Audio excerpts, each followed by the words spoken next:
বলি বৌমা, হ্যাঁ মা, কি করতেছো? ঢোলাও এই তো আমি তো রান্না করছি মা। দেখি ঘুমটা থাকে না, কিছু থাকে না, এলো মেলো করে কি করতেছো আজকে তুমি? এই তো রান্না করছি মা, প্রায় হয়ে গেছে রান্না। এই যে খালি বেগুন ভর্তাটা বাকি আছে। বলি চাটা কিছু পাবো নাকি? না মা, আজকে চা দেবো না ভাবছি। কেন? না মা, রাগ করবেন না, আপনি পেয়ারা মাখা ভালো খান তো। এই যে আমি মেখে রেখেছি আপনার জন্য পেয়ারা মাখা। এই যে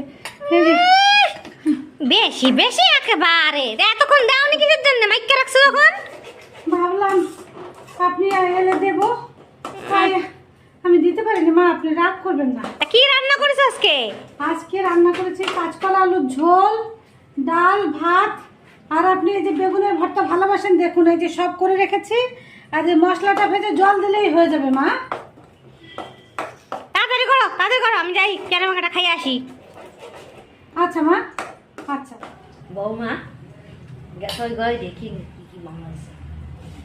বাজা দেও জলে দিয়ে গেছে, পুড়ে টুড়ে যাবে নি, এরকম করে রান্না করে সব। কি বানাইছে? বাজাই বানাইছে ডাল।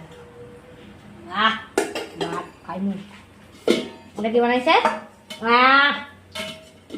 কাঁচকলা আলু তরকারি, ছেলেটার মানে সকালে একটু দিয়ে আসে।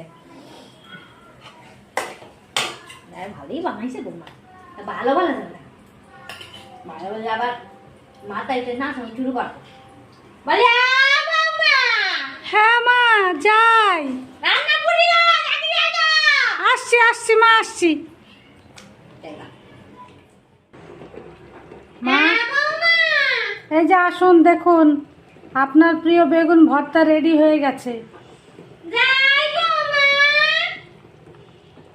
খেয়ে দেখবেন কেমন হয়েছে।